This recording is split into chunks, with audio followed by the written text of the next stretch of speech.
Turning now to Capitol Hill, where House Speaker Nancy Pelosi is holding her weekly news conference. Let's listen. Courage of our caucus to see them all, so many of 100 members, go to the floor.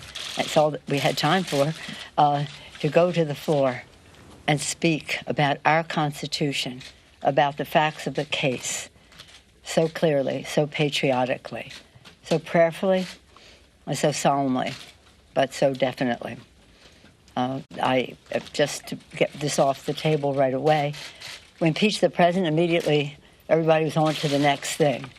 The next thing for us will be when we see the process that is set forth in the Senate, then we'll know the number of managers that we may have to go forward and who we would choose. That's what I said last night. That's what I'm saying now. The precedent for this, and I met with my 6 chairs after some of us were together for a press conference after the votes last night, and we discussed the precedent of it all, and that is in the most recent case taking up an impeachment, there was a proposal on the floor put together in a bipartisan way. 100 senators voted for the process on how they would go forward on the case of President Clinton. We would hope that they could come to some conclusion like that. But in any event, we're ready. When we see what they have, we'll know who and how many we will send over. That's all I'm going to say about that now. We've had a very eventful week. I'm so proud of our members and really in some cases the bipartisanship of some of this and some not. Last year's campaign, we said, for the people, we would lower the cost of health care, starting with lowering the cost of prescription drugs and preserving the pre-existing condition benefit. Within the past week, we passed the Elijah Cummings Lower Drug Costs Now Act, which does just that. As we were passing it last week, we discussed the particulars of it. But with the savings that we gained from that, I think it's important to note that we already said we would be spending the hundreds of billions of dollars in savings on expanding benefits for Medicare, dental, visual, hearing, and in the biggest expansion of Medicare since its inception. Next, we did lower an important bipartisan bill, the appropriations bill, to keep government open and to do so early enough so that you knew to make your weekend plans and get started for all the holidays you may be observing. And that was a major accomplishment. It took constant back and forth, but we ended up, as I have always said, as an appropriator myself, one forged in that culture, left to their own devices, the appropriators can get the job done. And I salute Chairwoman Nita Lowey for her work, the ranking member as well. And we're very pleased with that legislation. I guess I'll take up cloture or something on the Senate pretty soon, and hopefully it will be on its way to the president for a signature. Before I leave the subject of impeachment, though, let me commend our 6th chairman, Adam Schiff, Jerry Nadler, Chair of Judiciary, so proud of him, Maxine Waters, Financial Services, Richie Neal, Ways and Means Committee, Elliot Engel, the Foreign Affairs Committee, and also a very important committee chaired now by Carolyn Maloney, the Gov Reform Committee. I said last night and I say today, while he isn't with us today physically here, Elijah Cummings is with us in spirit. The foundation he helped lay for justice is with us. And he said, when we're dancing with the angels, what will we know about what we did to keep the Constitution intact? When he said that, it was very prescient. Little did we know that by the time we passed the impeachment resolution, well, the articles of impeachment, that he would be dancing with the angels. Right now, as we speak, they're debating on the floor the U.S., Mexico, Canada trade agreement. I hear my colleagues on the floor last night saying, well, if we weren't doing this, we could do Mexico. Well, we are doing Mexico. And the discussion that took some time to convince the administration and the other countries was that we weren't going forward until we had the strongest possible enforcement of the trade agreement, and also manifested in the legislation that we'll have on the floor today, the implementing legislation. As you've heard me say over and over again, this is about enforcement, the overarching issue.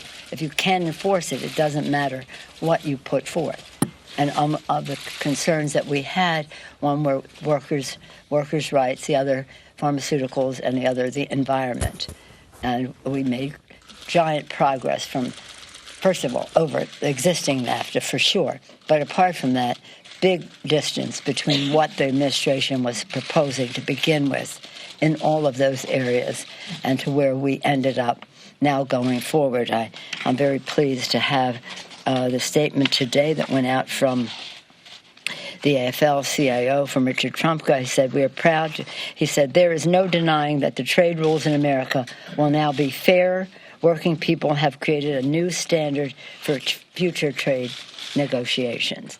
I think it's a template for future trade agreements. Some of my members think, let's not give it that much. But we'll see how it goes in the implementation. That means everything. Then after that, today, we will do SALT.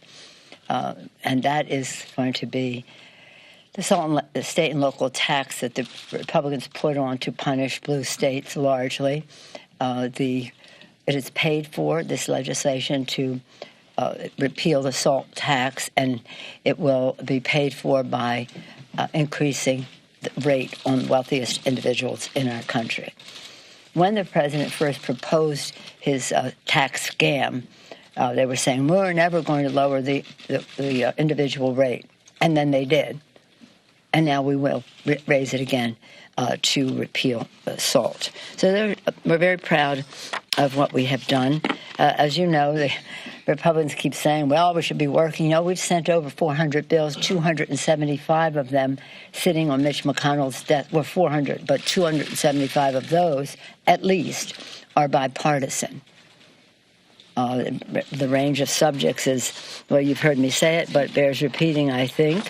That includes all of our top 10 pieces of legislation, bipartisan background checks, expanding background checks. People have to have a background check unless they buy it at a gun show, online, or in some kind of straw transaction. So this is not creating background checks. It is expanding them, and as well as the South Carolina.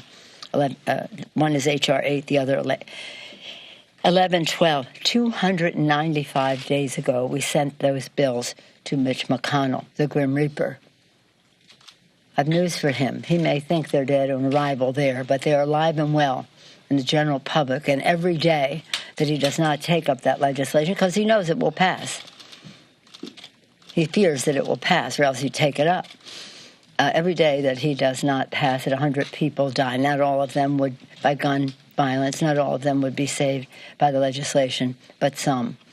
And so we urge him to take up that life-saving legislation. The list goes on. Paycheck fairness, equal pay for equal work, Violence Against Women Act, again, about women, the legislation to raise the minimum wage of the 30-some million, 32, 33 million people who will get a pay raise with the increase in the minimum wage. Over 20 million of them are women. The Equality Act and Discrimination Against the LGBTQ Community, Dream and Promise Act, the SAFE Act, Save Our Federal Elections Act, Butch-Lewis Act, Protecting Pensions for America's Workers, Farm Workforce Modernization Act, which we passed the other day. It was bipartisan support and has bipartisan support inside and outside the Congress. Again, lower drug costs now. One of the bill that we did pass that we had an enrollment ceremony, perhaps some of you came, was the Future Act, and that was about minority-serving institutions, Hispanic-serving institutions, historically black colleges and universities, higher education institutions that deal with our Native American population. It's very important. We sent it. That did pass, and that is on its way to the president. So with that, I said to my members what I say to you guys all the time: the word recreate and recreate are the same words. They spelled the same, and they mean something the same. When you recreate, renew, rest up, be with your family, you are recreated to come back for the discussions and the debates ahead as we go into the future. And as we go into the future, again, we are inspired by our founders who said, "E pluribus unum," from any one, no matter what our differences, and they certainly had theirs. We always have to remember that we are one country. I have my speaker's pin on today, but many times I have on the flag pin, which said, "One country, one destiny." We have to think in those terms, and we look forward to doing that as we go forward. We still have a day here as we go forward. So I wish you happy holidays, and whatever you are celebrating. In our house, we celebrate them all. Christmas, Hanukkah, Kwanzaa, New Year's, whatever else. But I hope you have it. Now I'll have time for a few questions. Nancy? Do you run the risk Let me start that again. Do you run the risk, as some Republicans have said, of looking like you're playing games with impeachment if you hold on to these articles for too long? I said what I was going to say, Nancy. When we bring the bill, which is, just so you know, there's a bill made in order by the Rules Committee that we can call up at any time in order to send it over to the Senate and to have the provisions in there to pay for the impeachment. And then the next step, whatever you want to call it, the trial. That is where you put the managers. I was not prepared to put the managers in that bill yet because we don't know the arena that we are in. Frankly, I don't care what the Republicans say. Any other questions? Not on this subject. I've said this is it. I honored Nancy. Last night you suggested you need to see a fair process in the Senate. But we'd like to see a fair process, but we'll see what they have, and we'll be ready for whatever it is. Is that, yes, Chad? Is that the requirement? You need to see a fair process before. We would hope there would be a fair process, just as we hope that they would honor the Constitution. By the way, I saw some of it, I didn't see it, but I heard some of what Mitch McConnell said today, and it reminded me that our founders, when they wrote the Constitution, they suspected that there could be a rogue president. I don't think they suspected that we could have a rogue president and a rogue leader in the Senate at the same time. Yes, Chad. To that end, you have talked and criticized Senator McConnell today. Any other questions on any of this? Anybody want to talk about Mexico Free Trade Agreement? Anybody care about that? Jobs for the American people, progress in addressing globalism and the issues. Anybody want to talk about the SALT tax that we're passing today, important issues that relate to the economic vitality of our communities? Any other questions? Because I'm not going to answer any more questions on this. Clearly, do you understand? When we see what their process is, we will know who and how many we want to send over. Not until then. I'm not going to go there anymore. Yes, sir. On USMCA, one expects the president will campaign how he got rid of the worst trade deal in history and made a better deal. Is that something you want to take credit for? Of course we'll take credit for it, because what he proposed did not fill the bill of what he just described. But there are those, and some of you who care about substance, have in the past asked about whether we would pass that because it would have what we call collateral benefit to the president. I don't care about that. But we had an opportunity to do something very important for the American people, for America's workers, and we could not let him stand in the way of that because he would go out and take credit. So this isn't about him. It's about American workers. It's about being good neighbors in our hemisphere. And frankly, we weren't going to go down that path until the administration conceded on many of the provisions that they had in the original proposal, which were not acceptable and which were not, as you described, the president would describe it. Yes, sir. Have you had any conversations with Congressman Van Drew about maybe caucusing None. with in the new year? Zero. Do you have any advice for the No. No. Nothing. Zero. One One more. That's it. Yes. The president last night had some pretty harsh comments about your dear friend Debbie Dingell and her late husband. Wondering if you had any reaction. Let us pray. Let us pray for the president. This is the president clearly is insecure when it comes to statespersons. whether it was John McCain. Think of what he said about John McCain, and his supporters just overlooked that. John McCain. Now John Dingell. What the president misunderstands is that cruelty is not wit. Just because he gets a laugh for saying the cruel things that he says doesn't mean he's funny. It's not funny at all. It's very sad. Thank you all very much. Happy holidays to all of you.